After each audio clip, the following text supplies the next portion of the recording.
This is Pulse of Africa, the face of Ethiopia, the voice of Africa.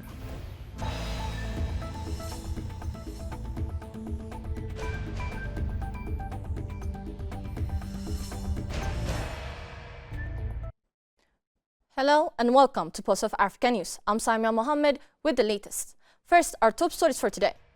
African Union welcomes appointment of civilian prime minister in Sudan. European Union and Africa Union ministerial meeting held in Brussels. Nigeria's external reservees record $260 million net gain in 1 week. Now the news in detail. African Union Chairperson Mohamed Ali Yusuf welcomed the appointment of Camille Idris as Sudan's new prime minister, calling it a positive step toward inclusive governance. The move allows a constitutional decree issued Monday by Sudan's Transitional Sovereign Council chairman and Army Chief Abdel Fattah al-Burhan, officially naming Idris to the post. The chairperson emphasized the AU's support for Sudan's political transition and urged all Sudanese parties to work toward a peaceful civilian-led process. Namibian President Nandi Ndaitwah held talks with Zimbabwe President Mnangagwa focused on deepening economic cooperation and strengthening bilateral relations.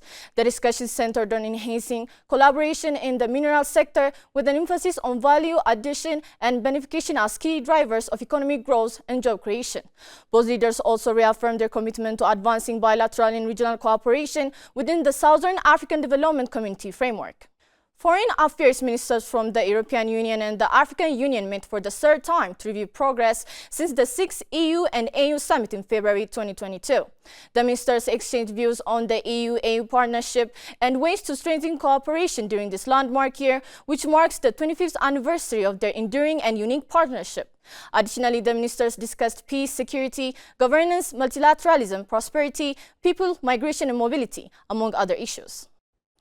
Former Democratic Republic of Congo's Prime Minister Augustin Matata Ponyo was sentenced on Tuesday to dedicate forced labor for corruption. Following a nearly 4-year stop-start legal battle, the Congolese Constitutional Court found Matata guilty of embezzling public funds worth up to $247 million. Matata has consistently denied the charges, describing them as politically motivated. In other news, the EU has agreed to lift all remaining economic sanctions on Syria to help the country recover.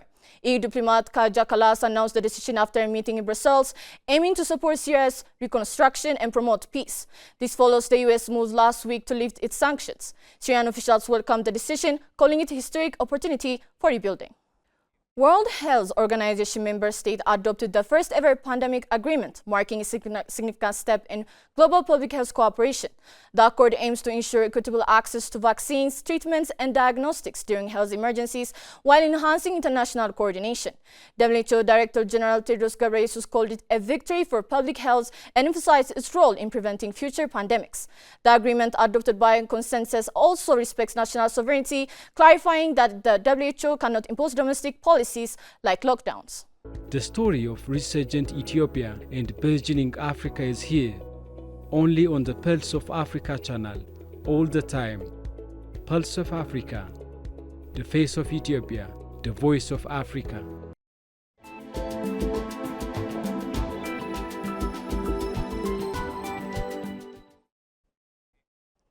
Moving on to business news. The latest data from the Central Bank of Nigeria revealed that the increase began on May 9, when reserves valued at $38.12 billion. By May 16, this figure had increased to $38.38 billion. The rebound follows a challenging period caused by pressure from external debt repayments, failing oil production, and volatile forex demand.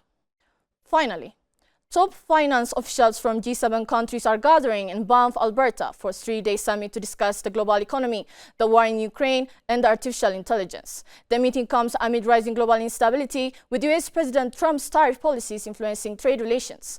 The summit also serves as precursor to the G7 Leaders Summit in Kankakis, Alberta, scheduled for June 15 to 17. Before concluding, let us provide you with the latest updates on global commodities prices.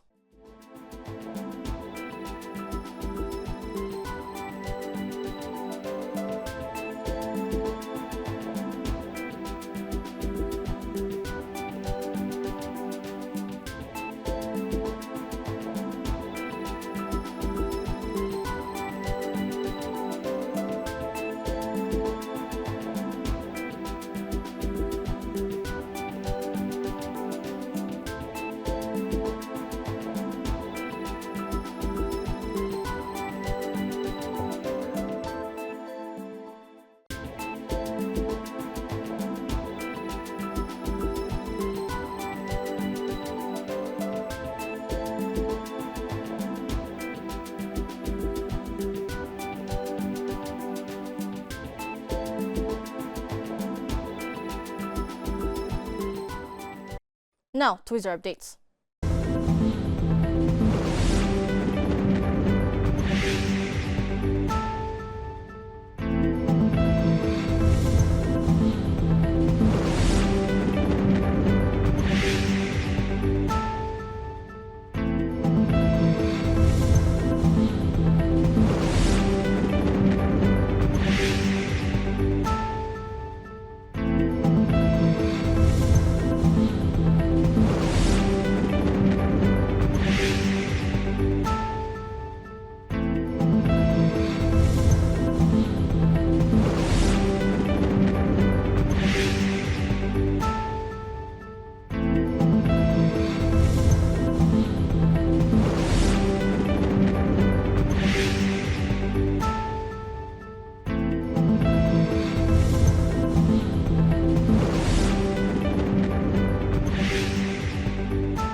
That's all for today. Thank you for watching Pulse of Africa.